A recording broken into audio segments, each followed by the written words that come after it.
Termina la semana y es hora de analizar los alcances jurídicos de la discusión en la Convención Constituyente con un panel especializado compuesto por los abogados Marisol Peña y Gabriel Osorio.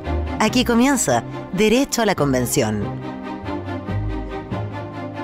Bienvenidos a Derecho a la Convención, nuestro programa favorito, obvio lo hacemos nosotros, para hablar acerca de la Convención Constitucional. Soy Eduardo Olivares y en esta ocasión nos acompaña Marisol Peña en solitario. Ella es abogada, expresidenta del Tribunal Constitucional e investigadora del Centro de Justicia Constitucional de la Universidad del Desarrollo. Como todos los viernes, Marisol, bienvenida. Hola Eduardo, muy buenas tardes o buenos días también en nuestra versión matinal a todos quienes nos siguen aquí en Derecho a la Convención. Usted lo ha dicho muy bien porque se escucha todo esto en la señal 2 de pauta.cl, en el streaming a las 5 de la tarde de cada viernes, pero también los domingos a las 10 de la mañana en nuestras frecuencias radiales en todo el país. Pero si no fuese suficiente, usted también lo puede encontrar en YouTube, en el canal Pauta TV y además en podcast, en Spotify, en Apple Music y en Amazon. O sea, la verdad, Derecho a la Convención everywhere, ya. En todas partes. Marisol Peña, mire, vamos a hablar en esta ocasión acerca de varias materias que son súper relevantes, incluyendo de hecho el propio ejercicio de nuestros medios de comunicación. Hay varias cosas que vamos a analizar hoy día. En primer lugar, hay una comisión que es la de Derechos Fundamentales, que ha estado tramitando ya en votación particular algunos precisamente derechos que se vinculan con la libertad de expresión, de información y algunos derechos indígenas, como lo plantean ellos. También en el Pleno se están ya se votaron en general algunas normas de la Comisión de Sistemas de Conocimiento, algunas de las cuales también, ¿verdad?, se vinculaban con estas libertades. Y además hemos conocido del acuerdo transversal entre el colectivo socialista, Frente Amplio, Partido Comunista y otros movimientos de izquierda que plantean la idea de un nuevo estilo de Congreso, vamos a decirlo de esa manera. Marisol Peña, partamos por derechos fundamentales, que en el bloque temático número 2 ya está aprobando algunas normas. Algunas de ellas se vinculan con libertad de expresión. Yo quisiera saber, así como primer barrido general, si usted considera que lo que llevamos hasta ahora en esa dimensión está de acuerdo con la experiencia y los estándares internacionales de la materia. A ver, lo primero que habría que decir es que estamos observando claramente por estos días un cruce de materias entre las comisiones. Ayer se verificó en el Pleno de la Convención la votación de las 30 primeras propuestas de norma provenientes de la Comisión 7, llamadas Sistemas de Conocimiento, Cultura y varios otros nombres más que no vamos a repetir. Pero curiosamente ahí venían varias también menciones a la libertad de la que estamos comentando. Por lo tanto, yo quiero decir que cuando uno hace un análisis de cómo la Convención está abordando este tipo de derechos fundamentales, creo que lo que conviene es seguir paralelamente el debate en las distintas comisiones donde se está tratando. Con todo, hasta ahora, ¿qué es lo que yo observo? En primer lugar, me llama la atención que haya una referencia bastante, diría, reiterada a la libertad de prensa, en circunstancia que la libertad de expresión es el fenómeno más genérico, más amplio. Es más, he escuchado fundamentos de algunos convencionales constituyentes en estos debates en el sentido de que es la libertad de prensa la que sería consustancial a la democracia. Y sucede que Chile fue condenado el año 2001 por la Corte Interamericana de Derechos Humanos en un caso famoso que todos recordarán, que es el caso de la película La Última Tentación de Cristo, y entre sus considerandos la Corte dijo: lo que está estrechamente ligado a la democracia es la libertad de expresión. ¿Cuál es la diferencia entonces? En que no solo tiene que ver con la prensa escrita. La libertad de expresión básicamente está compuesta de dos grandes elementos que son, por un lado, la libertad de opinar sobre los asuntos de interés público fundamentalmente, y la libertad de informar. Y esta última evidentemente no solo se le puede reconocer a los medios de prensa escritos, sino que debe serle reconocida también a la radio, la televisión, en fin, a los distintos medios, incluyendo los digitales. Entonces, por ahí yo diría que tenemos una primera observación de carácter genérico. Y lo otro que preocupa, un segundo punto que yo relevaría en este minuto, es la fuerte...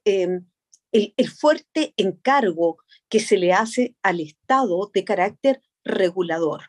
Desde luego, se señala que el Estado será el responsable de velar por el pluralismo al interior de los medios de comunicación.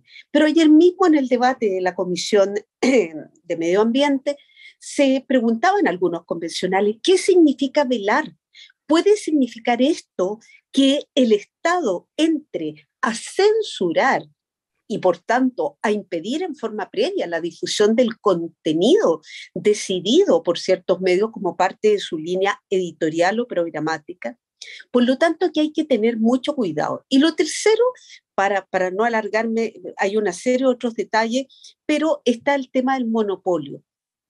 Ayer mismo también escuchaba muchas reticencias que se manifestaban frente al monopolio de ciertos grupos económicos o de ciertas personas respecto a ciertos medios de comunicación. Pues en rigor, lo que se prohíbe internacionalmente es el monopolio estatal sobre los medios de comunicación, porque si el Estado domina, digo, todos los medios de comunicación, es muy difícil pensar que va a haber un efectivo pluralismo y que vamos a tener distintas miradas para formarnos una opinión objetiva. Por lo tanto, esto de sancionar a ultranza, sin distinción, el monopolio sobre los medios de comunicación social, me parece que ahí introduce un signo de interrogación que puede incluso entrar en conflicto con la libre iniciativa, Eduardo, en materia económica. Mire, Marisol, usted planteaba, ¿verdad?, ese verbo velar, que a mí a veces me genera muchos desvelos.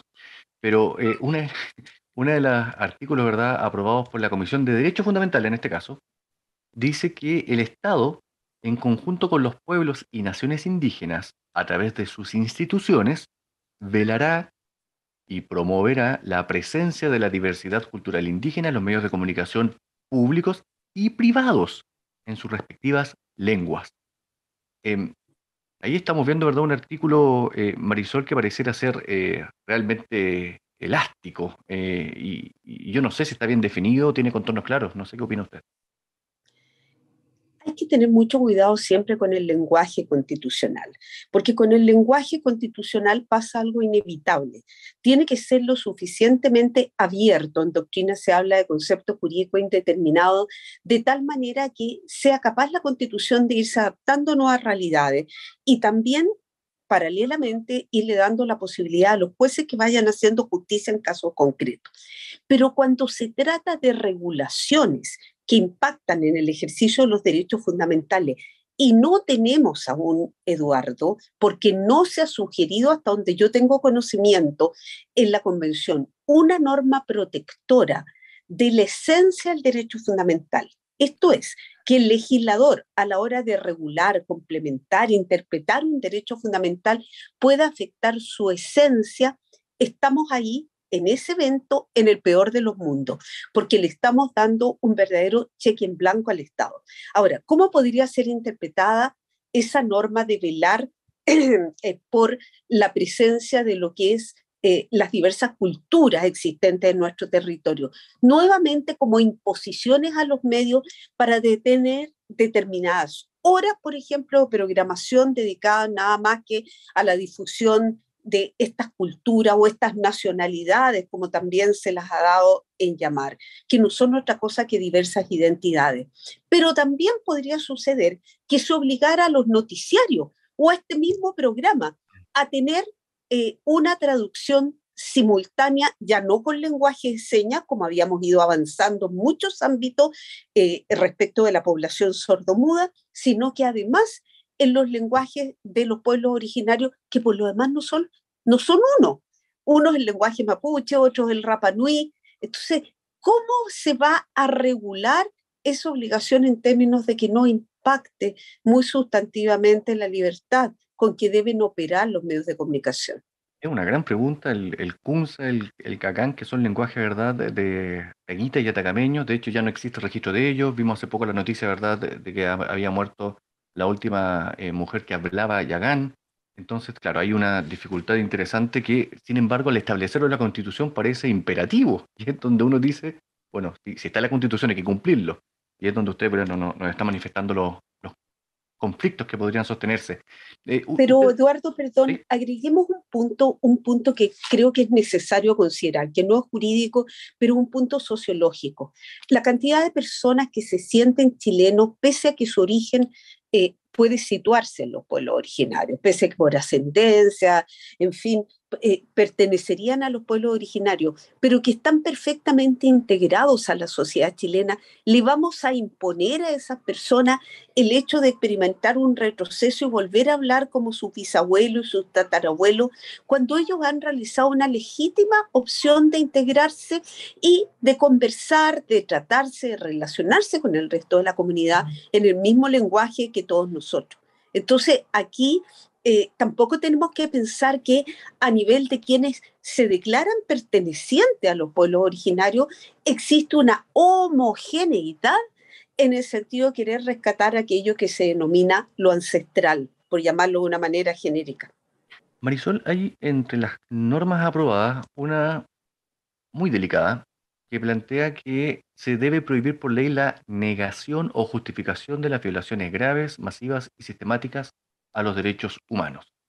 Em, eh, si bien se aprobó con 18 votos a favor y 15 en contra, por lo tanto puede que tenga un camino más difícil en el Pleno, se trata de todas maneras de una marca, ¿verdad?, que se establece sobre el denominado negacionismo. Eh, ¿Qué uno tiene que colegir de esto?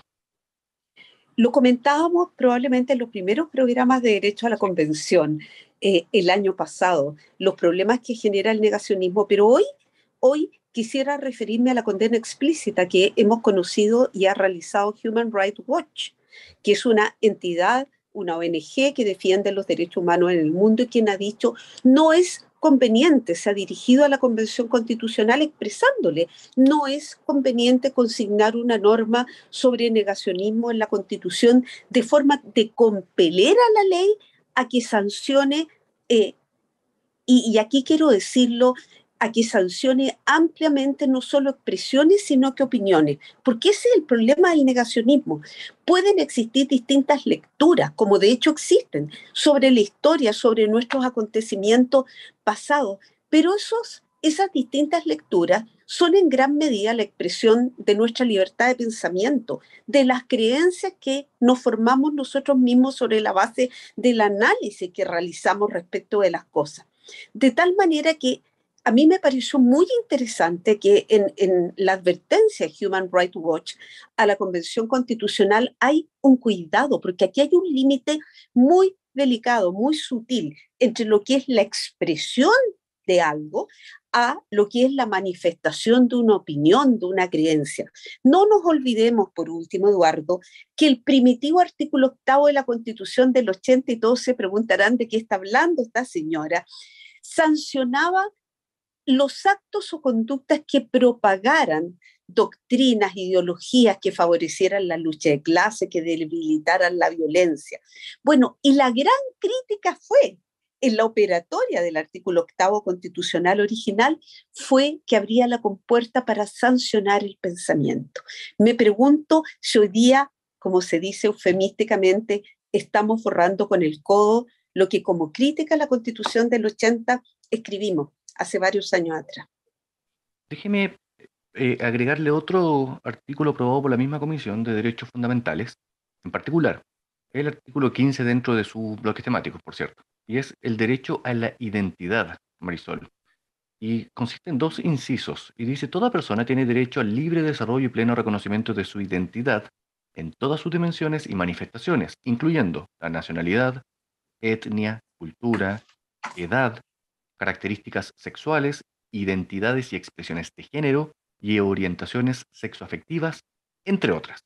Y en el segundo inciso plantea que el Estado tiene que garantizar ese reconocimiento de esos derechos y remover los obstáculos para que se reconozcan. Y luego más, dice, tiene que ser de acuerdo con los estándares internacionales de los derechos humanos, que es algo que ya en otros plenos han echado abajo por ser muy vago. Pero vamos al sustento de esta propuesta, ¿verdad? De la identidad. ¿Cuál es su visión sobre esto? A ver, hace tiempo ya el derecho internacional de los derechos humanos y algunos tratados internacionales, podemos citar aquí la Convención de los Derechos del Niño, han venido reconociendo expresamente el derecho a la identidad. ¿Pero de qué manera, Eduardo? De una manera objetiva. El niño tiene por esencia, los niños y por supuesto también los niños, niñas y adolescentes, tienen derecho a que se obtenga el reconocimiento de su origen, de dónde vengo, qué es lo que soy en definitiva, quiénes son mis progenitores. Por lo tanto, el derecho a la identidad dentro de la construcción internacional ahora ha sido trabajado, ha sido reconocido de una forma objetiva, no sobre la base de la autopercepción que cada uno levante, porque yo puedo decir mi identidad, en fin, es neozelandesa porque una vez pasé por ahí y me identifiqué tanto con la forma de vida del pueblo neozelandés que ahora me declaro de una identidad neozelandesa. Creo que tienen que existir elementos más objetivos para ello. Y termino diciendo que el Tribunal Constitucional, en una sentencia que me tocó redactar hace años, reconoció precisamente el derecho a la identidad como un derecho implícito en la Constitución que derivaba por un lado de la dignidad humana y también del derecho a la honra de toda persona y de su familia sin necesidad de que estuviera consignado expresamente. Sin necesidad. ¿Por qué? Porque se estimó de nuevo que el derecho de una persona a conocer su origen, de dónde provengo, a qué grupo pertenezco, es algo que objetivamente merece protección por el derecho. Pero en cambio, la norma que tú me has leído, que es la norma que se estaría aprobando con toda esa cantidad de implicancia, creo que abre el camino para la subjetividad. Digamos, por último, que ayer se aprobó el artículo 29 en la Comisión de Sistemas de Conocimiento, que además dice algo muy parecido. La Constitución reconoce el principio de protección de la identidad humana, presente y futuro, base del respeto de la dignidad personal como principio y valor en sí. Yo hasta ahí probablemente no podría formular ningún cuestionamiento desde la perspectiva académica, pero todas estas otras menciones que tienen que ver con particularidades de cómo yo me siento y me percibo, creo que son muy delicadas. O sea, la que usted menciona, ¿verdad? Fue aprobada en general en el pleno de la convención y por lo tanto pasa a particular y tiene amplias posibilidades de ser luego ratificada en particular. Y la que yo mencionaba, Eventualmente hoy día mismo. sí, y la que yo mencionaba, ¿verdad? De los derechos fundamentales es aprobada en particular, pero en esa comisión y por lo tanto todavía tiene que verse por el pleno. Em, de hecho, aprovechando que estamos hablando también del pleno y de sistemas de conocimiento, hay una norma que podría tener todo interés, que habla de toda persona tiene el derecho a la educación digital, al desarrollo del conocimiento, pensamiento y lenguaje tecnológico. Eso habla uno de los principios en particular. Y también hay otro que habla del derecho al acceso universal a la conectividad digital. Son, son materias bien interesantes, bien novedosas, Marisol. A ver, yo me alegro de que eventualmente la nueva constitución se haga cargo del desarrollo tecnológico, que por lo demás es una de las características de la globalización. Si hoy día estamos conectados, si nosotros con derecho a la convención estamos llegando a los hogares de cada uno de quienes nos están escuchando, es gracias a ese tipo de técnica, porque usted, señor, señora que nos está escuchando, está conectado a través de su celular o está directamente escuchando la radio o nos escucha en YouTube o en Spotify y todas las plataformas en las que ahora estamos. Entonces, creo que es bienvenido. Ahora, hay que tener mucho cuidado con darlo como algo hecho. Yo creo que es una de esas típicas obligaciones que se le deben imponer al Estado en la medida de lo posible. Ah, Y aquí rescato algo que es muy importante y que usualmente no se dice. El Pacto de Derechos Económicos, Sociales y Culturales de Naciones Unidas del año 1966 tiene un artículo expreso que dice todos estos derechos que tienen que ver en el fondo con mayores niveles de oportunidades para las personas tienen que promoverse en la medida que sea posible en relación con los recursos de que disponga el Estado. Entonces, no nos imaginemos, para bajar este concepto, no nos imaginemos que la aprobación de dos derechos como los que aquí tú has mencionado va a significar que en todos los hogares de Chile el Estado tiene que garantizar que haya Internet. No, no significa eso automáticamente, pero este tipo de obligaciones de hacer para el Estado significa remover los obstáculos que hacen que muchas personas hoy día no tengan acceso a los avances del progreso. Marisol, hay otra área también aprobada por la Comisión de Derechos Fundamentales que habla del derecho de propiedad. Hay muchas dimensiones y lo hemos tocado aquí en este mismo espacio, otras de ellas. Pero en particular quisiera detenerme en una que se vincula con el derecho de propiedad de los pueblos y naciones indígenas. Y dice que los pueblos y naciones indígenas tienen derecho a la propiedad colectiva de las tierras, territorios y bienes comunes naturales y espacios sagrados que actual o tradicionalmente han poseído, ocupado o utilizado, que constituyen la base espiritual y material de su identidad individual y colectiva, la condición para la reproducción de su cultura, desarrollo y plan de vida, y la garantía del derecho colectivo a su continuidad histórica. Hay otros incisos que se van agregando a este artículo aprobado por esta comisión. Eh, ¿Qué consecuencias, qué efectos podría tener esta disposición? En primer lugar, que la propiedad como derecho fundamental no necesariamente tiene ni forzosamente que ser colectiva o comunitaria. Es perfectamente legítima la propiedad individual de una persona perteneciente a las etnias originarias que cumpliendo todas las disposiciones legales que se encuentran vigentes. Recordemos que tenemos una ley de la CONADI desde los años 80 a la fecha, o sea, esto no es un sistema que se inventó recién ahora con esta nueva constitución. Pues bien, se ha adquirido la propiedad de una tierra que conforme a las disposiciones legales vigentes es indígena y el título de propiedad aparece inscrito en el respectivo conservador de bienes raíces a su nombre, no me parece justo que la nueva constitución le venga a desconocer ese derecho, que haya un retroceso en el nivel de protección y que le impongan compartir esa tierra con las personas que provienen de los mismos ancestros. Ese es el primer tema que yo levantaría. Y el segundo tema tiene que ver nuevamente con la identidad. Cuando se haga la historia, Eduardo, de esta convención constitucional, vamos a ver que hay ciertos conceptos o palabras que han tenido una figuración transversal a través del tiempo.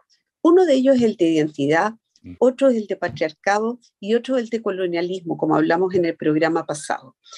Desgraciadamente, el concepto de identidad, que está muy asociado a tesis de algunos autores que están más bien en la línea de lo que se llama el populismo, que es una línea ideológica, postulan nociones de identidad que tienen que ver con reivindicaciones históricas, pero tremendamente subjetivas.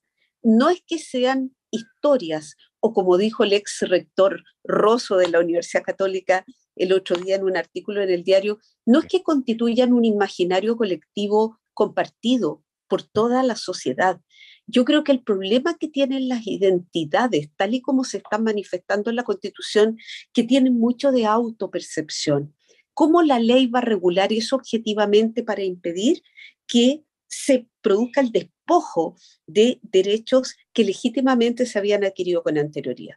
Marisol, es que voy a recoger esa última palabra que usted acaba de hablar, despojo, porque se aprueba también en esa misma comisión en particular un artículo que parte con esas palabras, ¿cierto? Y ellos dicen, el Despojo. despojo, desposesión y restitución territorial de los pueblos y naciones indígenas. En resumen, en este artículo que tiene dos incisos, estaba diciendo que el Estado debe reconocer esa desposesión, esa usurpación, expoliación y despojo de las tierras, estoy leyendo textual, y que los pueblos y naciones indígenas tienen derecho a la recuperación, restitución, reconstitución y reclamación de las tierras y territorios que tradicionalmente han ocupado. Si esto fuese norma, vamos a ponernos en ese escenario, ¿cuál es el siguiente paso que tiene que realizar el Estado? Por lo menos uno debiera pensar en expropiaciones. Expropiaciones para que volviera al Estado las propiedades correspondientes, volvieran y pudieran ser asignadas conforme o reasignadas conforme a los nuevos cánones. Pero aquí hay algo más profundo, Eduardo, de carácter estructural con esta norma referida al despojo. Desde mi personal punto de vista, no se compatibiliza con una sana técnica constitucional que la Constitución regule cosas del pasado. Eso puede estar en el preámbulo de la Constitución. Veamos, y conviene, yo invito a las personas que nos están escuchando a hacer el ejercicio. Váyanse ustedes a la Carta de Naciones Unidas del año 48, que se suscribió en la Asamblea General después del término de las dos peores conflagraciones que ha vivido la humanidad hasta ahora. Ni Dios lo quiera que estemos en la antesala de una tercera, ¿verdad? La verdad es que ahí está la catarsis. Ahí está. No queremos que se repitan situaciones que han afectado tan profundamente a la humanidad, que nos han dividido, donde la dignidad humana sencillamente ha sido desconocida en todas sus fases. Por lo tanto, si se quiere hacer un reconocimiento, digámoslo así, o un acto reivindicativo de situaciones históricas del pasado, a mi juicio, eso debe ser incluido en el preámbulo de la Constitución. Pasó esto, hacemos como quien dice el mea culpa entre todos, pero una Constitución está llamada a regular el presente y el futuro, no a quedarse pegada en el pasado, porque entonces no es un pacto social que represente a la comunidad, sino que, como se ha dicho, yo no quisiera repetir la frase de algunos convencionales, pero me hacen sentido. Más bien, la Carta Fundamental se transforma en una constitucionalización de las diferencias, de las desigualdades, y eso me parece que no es propio de un instrumento de esta naturaleza.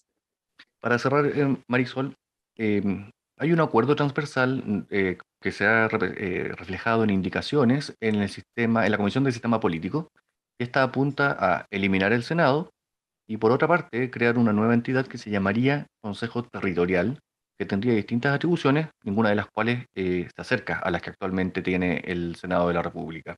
Eh, Hemos investigado nosotros y hemos visto que ese tipo de consejos territoriales no parecieran existir en ningún régimen presidencial como el chileno, entre otras cosas. Eh, ¿Le parece a usted una indicación que tiene algún, alguna solidez o alguna coherencia con el resto del entramado constitucional?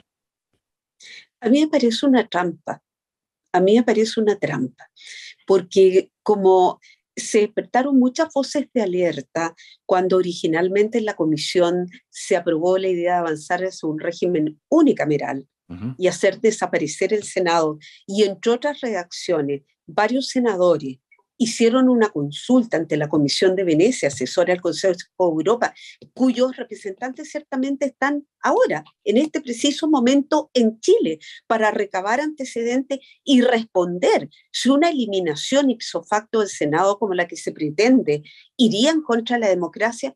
A mí me parece un despropósito y una trampa, porque entonces perfecto, se dice, con este acuerdo transversal que parece que no es tan transversal Parece porque que no tanto. según se ha dicho, fue adoptado a altas horas de la madrugada entre algunos colectivos con exclusión de otros. Por lo tanto, lo de transversal, pongámoslo entre comillas. Pero bueno, vamos a suponer que esto es un acuerdo mayoritario y nos dicen, no, mire, si en realidad el Congreso va a ser bicameral.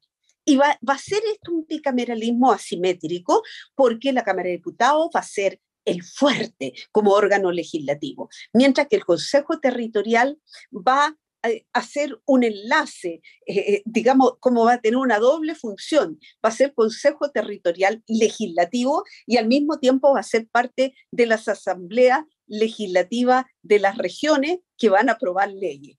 Pero a su vez, las leyes que aprueben en las regiones solo van a ser sometidas a este Consejo Territorial, sin que diga una palabra a la Cámara de Diputados. Entonces, ¿qué estamos viendo? Estamos viendo en realidad, por eso dije que a mi juicio había una trampa aquí, estamos viendo un unicameralismo disfrazado. Disfrazado porque el criterio sobre el cual se ha estructurado la representación de los senadores a lo largo de nuestra historia republicana ha sido el criterio territorial. Entonces, como quien dice, para que no nos asustemos, nos dicen, pero si el criterio territorial va a estar presente. Pero es que no es solo eso, son las atribuciones. ¿Alguien se ha preguntado qué va a pasar con las actuales atribuciones del Senado? Que entre otras cosas en la segunda instancia en las acusaciones constitucionales, que entre otras cosas dirime importantísimos conflictos de competencia entre tribunales superiores de justicia y órganos políticos administrativos, que le presta su acuerdo al presidente de la República para el nombramiento de una serie de autoridades. ¿Va a ser propio del Consejo Territorial ese tipo de atribuciones? Me van a decir, no, porque eso es propio. Entonces llamemos a las cosas como son. Esto es simplemente un Congreso unicameral donde la parte regional va a tener, como quien dice, dos brazos: la Asamblea que legisla y esta especie de segunda instancia que es la que le va a revisar a la Asamblea lo que hace y eventualmente va a disponer que vaya al presidente de la República para su promulgación como ley de la República. Marisol Peña, hemos hecho un repaso bien exhaustivo por una serie de normas que se han ido conversando en la Convención Constitucional durante esta semana. Muchísimas gracias, como siempre, Marisol, por tu participación. Muchas gracias a todos, que tengan un buen día. Y a usted lo dejamos invitado a que siga escuchando Pauta, Radio Pauta y Derecho a la Convención en todos sus capítulos. Hasta pronto. Acabas de escuchar el mejor análisis de los alcances jurídicos de la discusión en la Convención Constituyente, con un panel de abogados especializados, compuesto por Marisol Peña y Gabriel Osorio. Esto fue Derecho a la Convención.